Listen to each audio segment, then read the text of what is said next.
ঠিক আছে, আজকে আমরা মূলত দুটো জিনিস বলেছিলাম সিলেবাসে। একটা হচ্ছে জেনারেল নলেজে ইউএন এর যে পার্টটা বাকি ছিল, ইউএন এর অর্ধেকটা হয়েছিল, পার্ট 1টা, পার্ট 2 বাকি ছিল, সেটা আজকে শেষ হবে। আর ইন্ডিয়ান ইকোনমির ব্যাংকিং সিস্টেম নিয়ে, ব্যাংকিং সিস্টেমটা কিভাবে চলছে সেটা আমরা দেখব। প্রথমে জিকে দিয়ে শুরু করি, তারপরে শেষে আমরা ইকোনমি দিয়ে আজকে শেষ করব।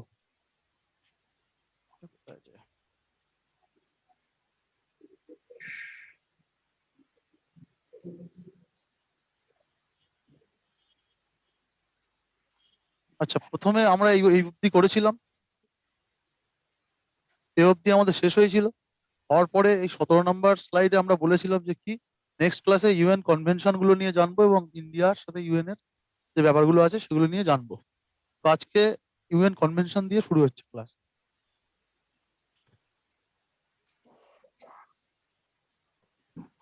প্রথমে United Nations convention on the law of the sea. আমরা জাস্ট প্রিলিমস ওরিয়েন্টেড যেগুলো দরকার সেগুলোই করব এবং সেগুলো নিয়ে এখানে আলোচনা করব। প্রিলিমস এর ক্ষেত্রে এই যে ফুল ফর্মটা খুব ইম্পর্টেন্ট। যে কোনো পরীক্ষার ক্ষেত্রেই প্রিলিমসে এই ফুল ফর্মটা জিজ্ঞেস করতে পারে, মেন্স পরীক্ষাতেও করতে পারে, এবং এর কাজটা কি এইটুকুই আমার জানতে হবে। এটা হচ্ছে ইউএন এর একটা সভা, United Nations convention on the law of the sea. তো নামেই বোঝা যাচ্ছে এটাকে বলা হচ্ছে ইউএন ক্লস। ঠিক আছে, শর্টে UNCLOS, United Nations convention on the law of the sea. নাম শুনে বোঝা যাচ্ছে এটা কি করে। এই সংস্থাটা বা এই সভাটা, এর কাজ হচ্ছে যে ইন্টারন্যাশনাল সি ইন্টারন্যাশনাল সি এর যে রুলস গুলো আছে, যে কোন দেশ সেখানে, কোন দেশ সেখান থেকে মিনারেলস এ করতে পারবে বা সংগ্রহ করতে পারবে বা ফিশিং করতে পারবে বা বিজনেস করতে পারবে, সেগুলো এই যে এই যে সভাটা আছে সেই নিয়ম নীতিগুলো নির্ধারণ করেন এই সভাটা ইউএন এর। United Nations convention on the law of the sea is an international agreement একটা, মানে এই যে কনভেনশনটা আছে, এর যারা যারা যে সকল দেশ এর এই এগ্রিমেন্টে সাইন করবে, তারা হচ্ছে এই নিয়মটা তার, মানে এই সভার নির্ধারিত নিয়মগুলো মেনে চলতে বাধ্য। বলছে is an international agreement that establishes guidelines for business, the environment and the management of the marine natural resource. তাহলে একটা সমুদ্রে সমুদ্রে কারা বিজনেস করবে, কোন দেশ বিজনেস করতে পারবে সেই অঞ্চলে বা কোন দেশ পারবে না, সেটা নির্ধারণ করে।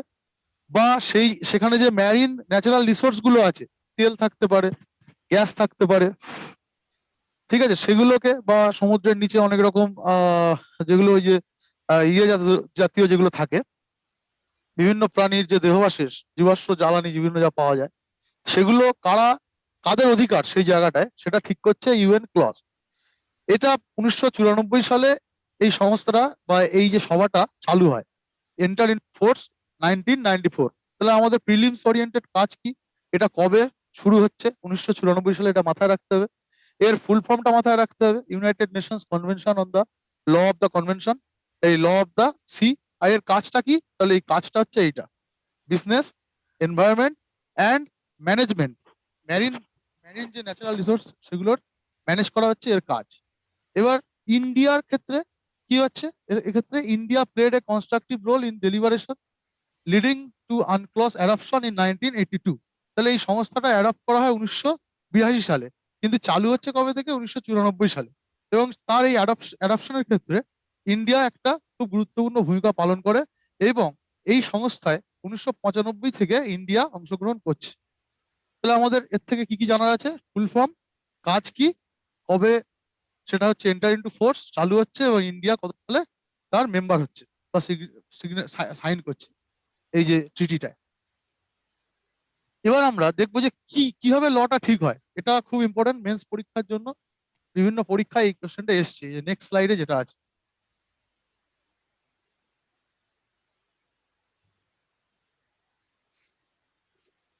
তাহলে ওই সংস্থা আনক্লস ইউএনসিএলওএস এ কি করছে, কিছু নিয়ম ঠিক করে দিচ্ছে কোন দেশের ক্ষেত্রে, তার এরিয়া ঠিক করে দিচ্ছে, লিমিটেশন কত দূর। সেটা ঠিক করে দিচ্ছে। এই যে ডায়াগ্রামটা, এটা কিন্তু খুব ইম্পর্টেন্ট, এই ছবিটা। এখানে বলছে যদি এটা একটা দেশ হয়, এটা হচ্ছে তার এই দেশটার কোস্ট লাইন, এখানে হচ্ছে শেষ, দেশটা এখান থেকে সমুদ্র শুরু হচ্ছে। তো এই যে দেশের মধ্যে যে ওয়াটারটা আছে, সেটা হচ্ছে, তাকে বলা হচ্ছে ইন্টারনাল ওয়াটার দেশের। ছবিটা কি স্পষ্ট বোঝা যাচ্ছে? সবাই দেখতে পাচ্ছেন ছবিটা, লেখাগুলো? ঠিক আছে। তাহলে এই যে দেশের মধ্যে যে ওয়াটারটা আছে, এটাকে বলা হয় ইন্টারনাল ওয়াটার। তারপরে যেখান থেকে এই যে দেশের কোস্ট লাইন শেষ, এবং এটা হচ্ছে দেশের অংশ, কিন্তু এটাও কিন্তু সমুদ্রের নিচে। এই যে এখান থেকে তার কোস্ট লাইন যেখান থেকে শেষ, মানে সমুদ্র যেখান থেকে শুরু, সেখান থেকে 12 nautical mile up to 12 nautical mile, এই যে দেখা যাচ্ছে 12 নটিক্যাল মাইল অব্দি, 1 নটিক্যাল মাইল সমান হচ্ছে প্রায় 22 কিলোমিটারের একটু বেশি। তাহলে 12 নটিক্যাল মাইল অব্দি ওটা হচ্ছে দেশের কি বলা হয়? Territorial sea. সেই দেশের এটা টেরিটোরিয়াল সি এই অবধি। আমরা যদি সমুদ্রের দিকে যাই 12 নটিক্যাল মাইল অব্দি, সেই দেশের যে অংশটা থাকছে সমুদ্রে, তাকে বলা হচ্ছে টেরিটোরিয়াল সি। এখানে কোনো বিদেশি জাহাজ প্রবেশ করতে পারে না, ঠিক আছে? এবং এই অঞ্চলে দেশের, সেই দেশের 12 নটিক্যাল মাইল অব্দি সে কিন্তু ফিশিং বা সমুদ্র থেকে খনিজ তেল ইত্যাদি নিষ্কাশন করতে পারে, ঠিক আছে? এটা হচ্ছে দেশের টেরিটোরিয়াল সি বলা হয় 12 নটিক্যাল মাইল অব্দি। তারপরে 12 থেকে 24 নটিক্যাল মাইল, মানে আরো 12 নটিক্যাল মাইল যদি যোগ হয়, সেটাকে বলা হচ্ছে কন্টিগিউয়াস জোন আপ টু, এটাকে বলা হচ্ছে কি কি জোন? কন্টিগিউয়াস জোন। এরপর 200 নটিক্যাল মাইল অব্দি সেই দেশের হচ্ছে exclusive economic zone. Exclusive economic zone, এক্ষেত্রে কি বিদেশি জাহাজ আসতে পারে, বা বিদেশি কোনো জাহাজ এই অঞ্চলে এসে এই দেশের ক্ষতি না করে তারা কিন্তু সম্পত্তি এখান থেকে, মানে সামুদ্রিক যে সম্পদ আছে তার কিন্তু ব্যবহার করতে পারে, ঠিক আছে, কিন্তু এই দেশের ক্ষতি না করে, এই যে এক্সক্লুসিভ ইকোনমিক জোনে। এবং ওই দেশ সেখান থেকে ট্যাক্স দিতে পারে, মানে অন্য দেশ যদি এই অঞ্চলে এসে ব্যবসা করে, সেক্ষেত্রে যে দেশের এটা এক্সক্লুসিভ ইকোনমিক জোন, সেই দেশ কিন্তু, যে ব্যবসায়ী দেশ যে এসে ব্যবসা করছে, তার কাছ থেকে ট্যাক্স দিতে পারে, ঠিক আছে? এটা ইকোনমিক অ্যাক্টিভিটি এখানে তাহলে পারমিট করা আছে 12 নটিক্যাল অব্দি। এরপর যে অঞ্চলটা আছে 200 নটিক্যাল মাইলের পরে, এটা হচ্ছে হাই সি বলা হয়। এখানে কি এই দেশের আর কোনো অধিকার নেই, ঠিক আছে? তো এই অঞ্চলে যদি এই দেশটা একটা জাহাজ নিয়ে যায়, গিয়ে চাইলো যে এখানে আমি একটা কোনো একটা খনিজ তেলের ভান্ডার আছে কিনা আমি সন্ধান করব, তখন সেই নিয়মগুলো, তখন সেই দেশটা কার কাছ থেকে পারমিশন নেবে? তখন এই দেশটা পারমিশন নেবে হচ্ছে ইউএনসিএলওএস এর কাছ থেকে। তাহলে এই যে হাই সিতে যদি কোনো দেশ কোনো রকম কোনো ইকোনমিক অ্যাক্টিভিটিস করতে চায়, বা ম্যারিন রিসোর্সের ব্যবহার করতে চায়, সেক্ষেত্রে কার পারমিশন নিতে হবে? ইউএন ক্লসের। ইউএন ক্লসের ভূমিকা তাহলে কি? এই যে হাই সিতে কোন দেশ যাবে বা কোন দেশ যাবে না সেটা নির্ধারণ করে, তাকে পারমিশন প্রদান করে UNCLOS, United Nations Convention for, কি ছিল? UNCLOS, United Nation Convention for law of the sea. তাহলে এই ল গুলো কে ঠিক করে হাই সিতে? সেটা হচ্ছে ইউএনসিএলওএস ঠিক করে। এই যে আমাদের অঞ্চলের নামগুলো মুখস্থ রাখতে হবে, এটা পরীক্ষার জন্য খুব ইম্পর্টেন্ট। এটা আসে যে 12 নটিক্যাল মাইল অব্দি হচ্ছে টেরিটোরিয়াল সি, 12 থেকে 24 হচ্ছে আমার কন্টিগিউয়াস জোন, আর এক্সক্লুসিভ ইকোনমিক জোন হচ্ছে আপ টু 200 নটিক্যাল মাইল। এই যে নাম্বারগুলো আমাদের মাথায় রাখতে হবে, এগুলো কিন্তু পরীক্ষায় অনেকবার এসছে।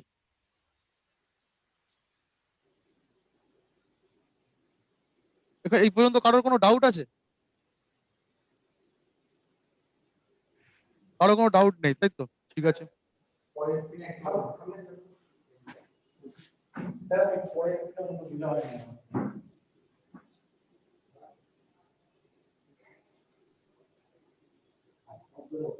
ওকে, তাহলে এই ছবিটাই বলছি আর একবার বলে দিচ্ছি। ইন্টারনাল কোনো একটা দেশের, এখানে এটা যদি একটা দেশের কোস্ট লাইন হয়, এখানে শেষ, সেই দেশের এখানে যদি তার কোস্ট লাইন হয়, এখান থেকে এই অবধি কোস্ট লাইন, এখান থেকে সমুদ্র শুরু হয়েছে, তো একটা দেশ, এটা একটা দেশ, তার অধিকার কত দূর আছে?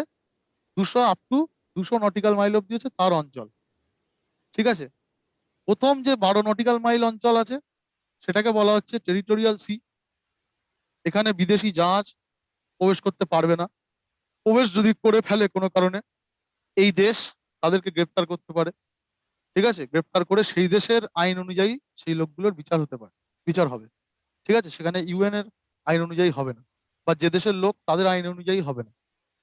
এটা যদি ইন্ডিয়া হয়, তো এই ইন্ডিয়াতে যদি অন্য একটা জাহাজ ঢুকে পড়ে আপ টু 12 নটিক্যাল মাইল, সেক্ষেত্রে ইন্ডিয়া কিন্তু তাদেরকে রিটেন করতে পারে, করে তাদের বিচার ভারতবর্ষের আইন দ্বারাই হবে। এবং এরপরে বলছে কন্টিগুয়াস জোন। এই অঞ্চলটা কি, আবার 24 নটিক্যাল মাইল অব্দি, মানে 12 নটিক্যাল অব্দি টেরিটোরিয়াল, 12 থেকে আবার 24 হচ্ছে কন্টিগুয়াস জোন। এই অঞ্চলে কি হবে, এই অঞ্চলে বিদেশি জাহাজ ঢুকতে পারে, কিন্তু কোনো আর্মস অ্যান্ড অ্যামুনিশন নিয়ে ঢুকতে পারে না, কোনো রকম অস্ত্র বা কোনো রকম কোনো খারাপ উদ্দেশ্য নিয়ে ঢুকতে পারবে না।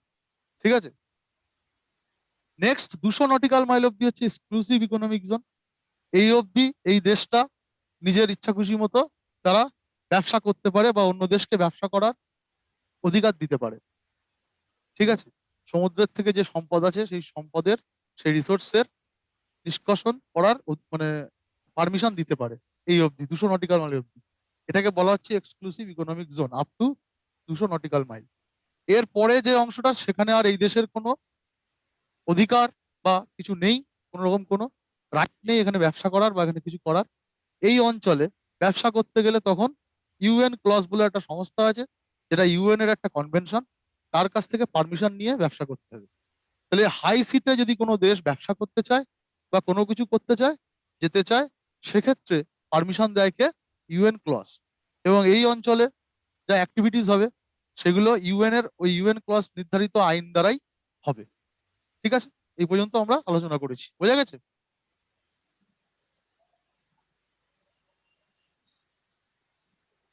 নেক্সট যে কনভেনশনটা আছে সেটার নাম হচ্ছে United Nations framework conventions on climate change. প্রথমত আমাদের কি মুখস্থ করতে হবে, এক সেকেন্ড।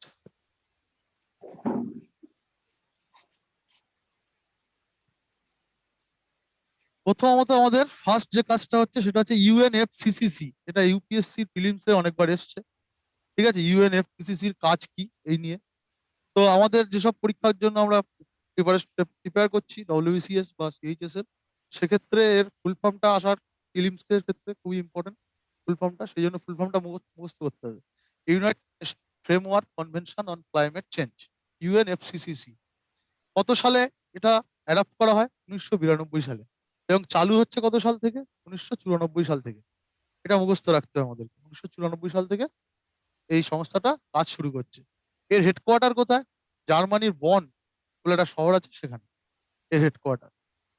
তো এবার কাজ কি? The UNFCCC is not legally binding. মানে কি? প্রথমত বলছে এই যে সংস্থা, সে যদি কোনো রুলস তার মেম্বার কান্ট্রিকে ফলো করতে বলে, সেই কান্ট্রি সেটা ফলো না করতেও পারে, মানে লিগালি বাইন্ডিং নয়, ফলো করতেই হবে এমন কোনো ব্যাপার নেই। এটা জাস্ট অ্যাডভাইস টাইপের দেয় ক্লাইমেট চেঞ্জ নিয়ে। It sets a framework for limiting the emission of the green house gas. এইটাই আমাদেরকে সব মেন জানতে, মুখস্থ রাখতে হবে। তাহলে ইউএনএফসিসিসির মূলত কি কাজ? গ্রিন হাউস গ্যাসের নির্গমন কম করার জন্য তার মেম্বার কান্ট্রিকে অ্যাডভাইস দেওয়া। বাট সে মেম্বার কান্ট্রি সেটা শুনতেও পারে, না শুনতেও পারে। এর মানে কি? এটা লিগালি বাইন্ডিং নয়, সেই অ্যাডভাইসটা সে মেম্বার কান্ট্রির জন্য লিগালি বাইন্ডিং নয়। তাহলে ইউএনএফসিসির কাজ হলো গ্রিন হাউস গ্যাস কমানোর জন্য অ্যাডভাইস দেওয়া। ঠিক আছে, তার যে ইন্ডিভিজুয়াল যে কান্ট্রিগুলো আছে সেই কান্ট্রিগুলোতে তার মেম্বার যারা আছে। নেক্সট বলছে ইন্ডিয়া র্যাটিফাইড দ্য ইউএনএফসিসিসি ইন 1993। তাহলে ইন্ডিয়া এই ইউএনএফসিসিসির কথা শুনবে, অ্যাডভাইস শুনবে, সেটা তার দেশে পাশ করে 1993 সালে। এবার ইন্ডিয়ায় কারা, কোন সংস্থা বা কোন মন্ত্রিত্ব বা কোন ডিপার্টমেন্ট এই ইউএনএফসিসিসির পরামর্শ অনুযায়ী কাজ করে? তাকে বলা হয় নোডাল এজেন্সি। যে এজেন্সি কাজ করে ইউএনএফসিসিসির পরামর্শ অনুযায়ী, যেহেতু এনভায়রনমেন্টাল বিষয় একটা, সেই জন্য ministry of environment, forest and climate change, ministry of environment, forest and climate change, ইন্ডিয়ার যে এই মিনিস্ট্রিটা আছে, সে এই ইউএনএফসিসিসির পরামর্শ বা অ্যাডভাইস গুলো শুনে কাজ করে। ওকে, তাহলে আমার প্রথমত মনে রাখতে হবে full form: United Nations framework conventions on climate change, enter into force 1994 সালে চালু হচ্ছে। ইন্ডিয়া এটাকে কবে পাশ করাচ্ছে? 1993 সালে, যে আমরা শুনবো ইউএনএফসিসির কথা। তারপরে 94 সালে এটা কাম ইন্টু ফোর্স। বনে হচ্ছে, জার্মানির বনে এর হচ্ছে হেডকোয়ার্টার। এর মূল কাজ হচ্ছে কি? গ্রিন হাউস গ্যাসগুলোকে, গ্রিন হাউস গ্যাসের নির্গমন কমানোর জন্য বিভিন্ন দেশকে পরামর্শ দেওয়া। ওকে,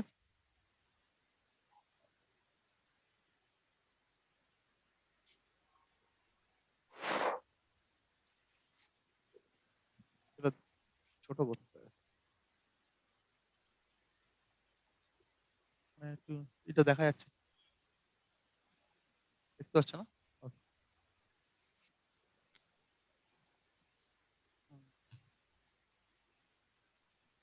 আচ্ছা, এই লেখাগুলো কি বোঝা যাচ্ছে, দেখা যাচ্ছে, ক্লিয়ার আছে? লেখাগুলো দেখা যাচ্ছে, পড়া যাচ্ছে? লেখাগুলো পড়া যাচ্ছে না?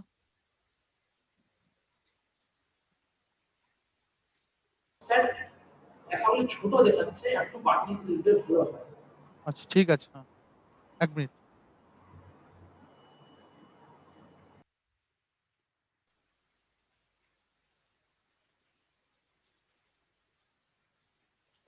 স্যার বোঝা যাচ্ছে না। সাইজটা একটু বাড়াতে বাড়াতে হচ্ছে। হ্যাঁ, 1 মিনিট, ঠিক করে দিচ্ছি।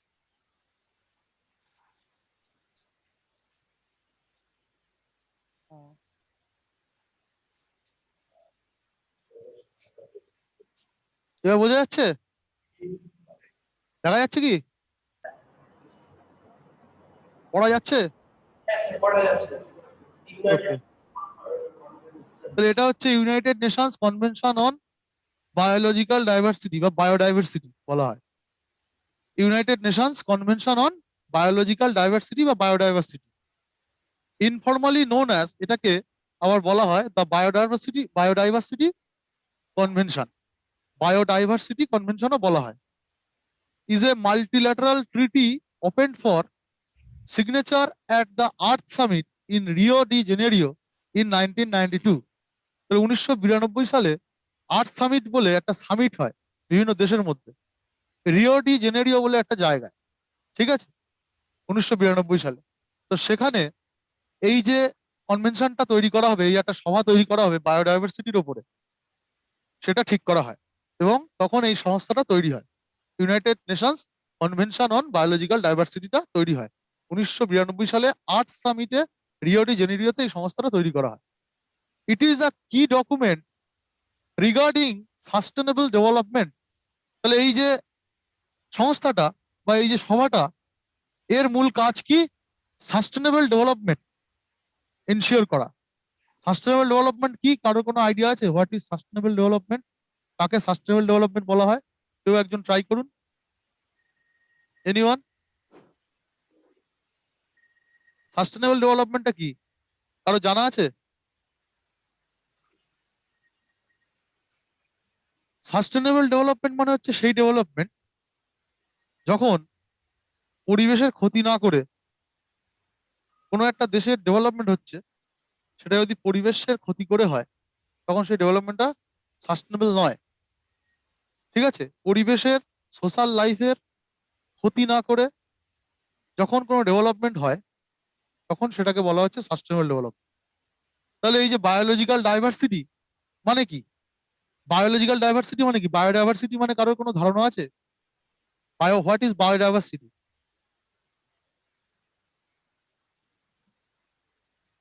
বলুন, চেষ্টা করুন একটু। বায়োডাইভার্সিটি কি? শোনা যাচ্ছে আমার কথা? হ্যাঁ বলুন, চেষ্টা করুন মালদা। হ্যাঁ, বায়োলজিক্যাল ডাইভার্সিটিটা কি? বায়োলজিক্যাল ডাইভার্সিটি হলো যেমন জীবের একটা পিরামিড থাকে, শক্তি, সে ধরনের একটা প্রাকৃতিক একটা এলাকা, প্রাকৃতিক শক্তির ক্রমবিন্যাস বা বিভিন্ন খাদ্য খাদ্যের সম্পর্ক পরিচালিত হয়, সেটাকেই বলছে বায়োডাইভার্সিটি। আচ্ছা, অন্য কেউ চেষ্টা করুন, আরেকজন। মালদা বলুন, বলছিলেন মালদা। স্যার, মানে ভূগর্ভে সমুদ্র স্তর থেকে যে মানে প্রাকৃতিক মানে জীব বৈচিত্র্য বা হ্যাঁ, জীব বৈচিত্র্য, হ্যাঁ, এটা হচ্ছে বাংলাটা। জীব বৈচিত্র্য হচ্ছে বায়োডাইভার্সিটির বাংলা। মানে বায়োডাইভার্সিটি মানে কি, যে ডাইভার্স, মানে বিভিন্ন রকমের যেখানে জীব যেখানে আছে একটা অঞ্চল, সেই অঞ্চলে বায়োডাইভার্সিটি বেশি কখন, যখন আমাদের যদি সুন্দরবনটা দেখি, সুন্দরবন অঞ্চলে কি আমরা বিভিন্ন রকমের রেপটাইলস দেখতে পাচ্ছি, ওই অঞ্চলে বিভিন্ন রকমের ম্যামালস দেখতে পাচ্ছি, বিভিন্ন রকমের পাখি দেখতে পাচ্ছি, বিভিন্ন রকমের গাছ দেখতে পাচ্ছি। তাহলে সুন্দরবন অঞ্চলের বায়োডাইভার্সিটিটা বেশি না কম কলকাতার থেকে? সুন্দরবনের বায়োডাইভার্সিটি বেশি না কম? কলকাতায় আমরা কি একই টাইপ দেখতে পাচ্ছি, যেগুলো দেখতে পাচ্ছি জীব, ওই কুকুর বিড়াল, ঠিক আছে, আর গাছপালা বলতে গেলে ওই যা আছে তাই, সেগুলোই দেখতে পাচ্ছি, ঠিক আছে। কিন্তু সুন্দরবন অঞ্চলে যদি আমরা যাই, সেখানে দেখতে পাবো বিভিন্ন রকমের মাছ আছে, বিভিন্ন রকমের পাখি আছে, বিভিন্ন রকমের গাছ, বিভিন্ন রকমের স্তন্যপায়ী প্রাণী, বিভিন্ন রকমের সরীসৃপ সেখানে একত্রে বসবাস করছে। তাহলে যখন কোনো অঞ্চলে এরকম বিভিন্ন রকমের ডিফারেন্ট টাইপস অফ, মানে ডিফারেন্ট স্পিসিসের জীবজন্তু যখন একসাথে বসবাস করে, যে অঞ্চলের কনসেন্ট্রেশনটা বেশি হয় বিভিন্ন প্রকারের, তখন সেই অঞ্চলকে বলা হয়, সেই অঞ্চলে বায়োডাইভার্সিটি বেশি বলা হয়। তাহলে এই যে সংস্থাটা, এটার কাজ কি? এই যে বায়োলজিক্যাল ডাইভার্সিটিটা, এই যে ডাইভার্সিটিটা আছে জীবজন্তুর, সেই ডাইভার্সিটিটাকে রক্ষা করা। কি করে রক্ষা করা? Ensuring the sustainable development.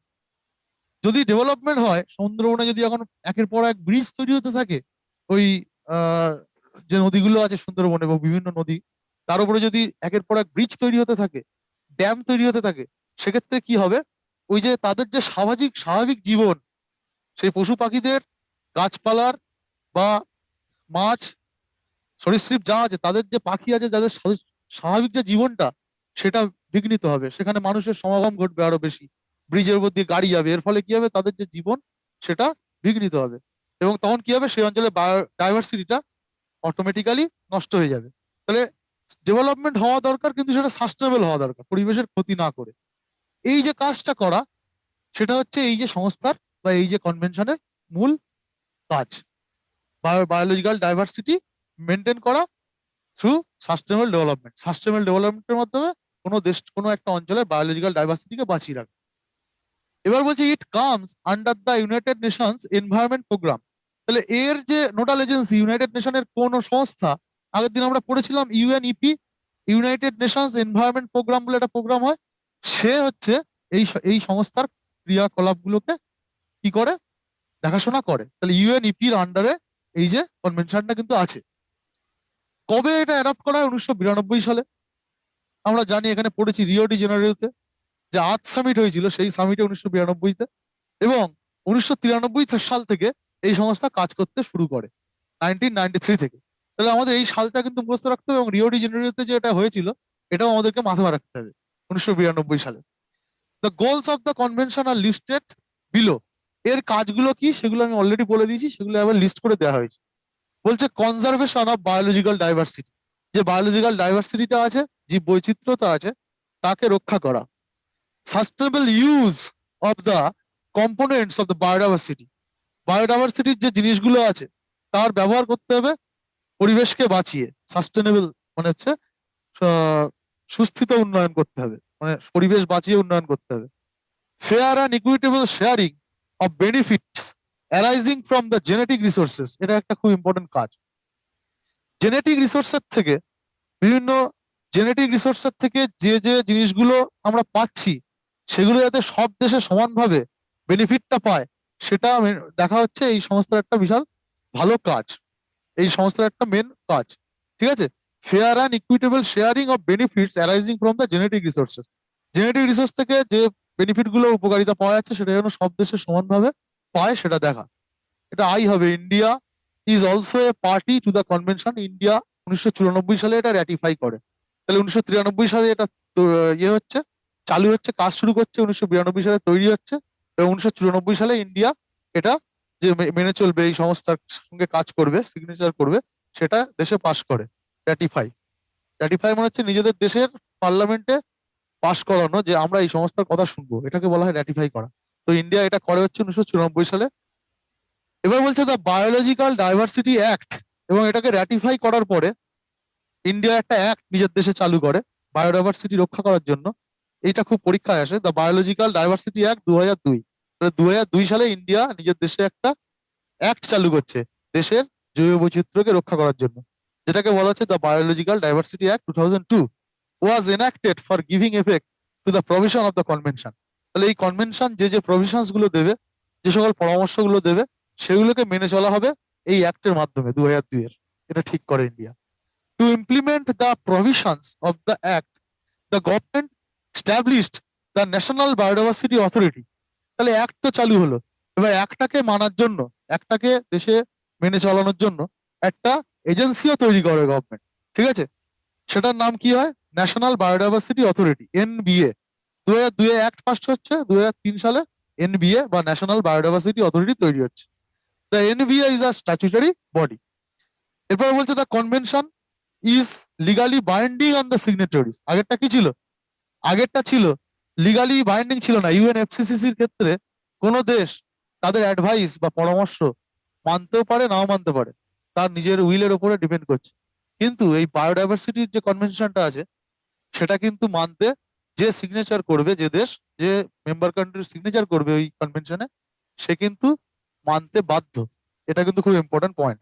The convention is legally binding on its signatories. ওকে, বোঝা গেছে?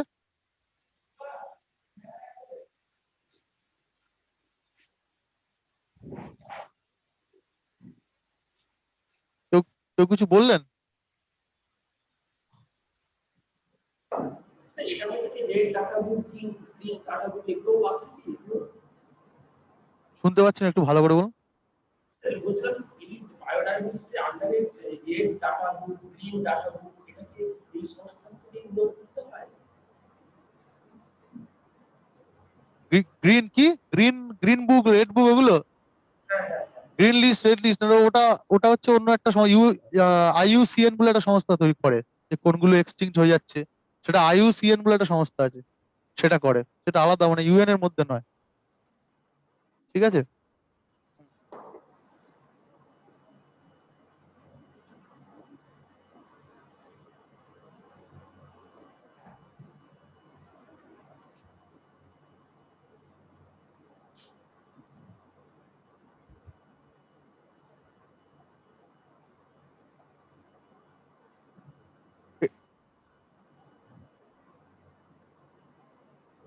এরপর আসছে United Nations conventions to combat desertification. প্রথমে আমাদের ফুল ফর্মটা মনে রাখতে হবে। United Nations conventions to combat desertification. Desertification মানে কি? ডেজার্ট মানে কি? ডেজার্ট মানে মরুভূমি। যাতে মরুভূমি না হয়ে যায়, সব মানে বিভিন্ন সমভূমি অঞ্চল বা মালভূমি অঞ্চল, সেটা যাতে মরুভূমিতে রূপান্তরিত না হয়, সেটা এই সংস্থার মূল কাজ। ডেসার্টিফিকেশন এবং ড্রট, ঠিক আছে, এই দুটোকে নিয়ন্ত্রণ করা, যাতে কোনো অঞ্চলের ড্রট এমন পর্যায়ে না চলে যায় যাতে সেই অঞ্চলটা মরুভূমি হয়ে যায়, সেটা যাতে না হয়, সেটা এনশিওর করা হচ্ছে এই যে United Nations conventions to combat desertification, এই সংস্থার মূল কাজ। এটা 1996 সালে, 1996-এ তার কাজ শুরু করছে। The United Nations conventions to combat desertification is the United Nations conventions aimed at addressing desertification and drought. Drought, drought মানে, ড্রটের বাংলাটা কি? ড্রটের বাংলা যেখানে কোনো বিভিন্ন প্রাকৃতিক গাছপালা না থাকতে পারে, খরা হয়ে যায়, খুব হট হয়ে যায় গ্রীষ্মকালে বা সামার ভ্যাকেশনে, সেগুলোকে বলে কি ড্রট। ড্রটের বাংলাটা কি? খরা খরা খরা।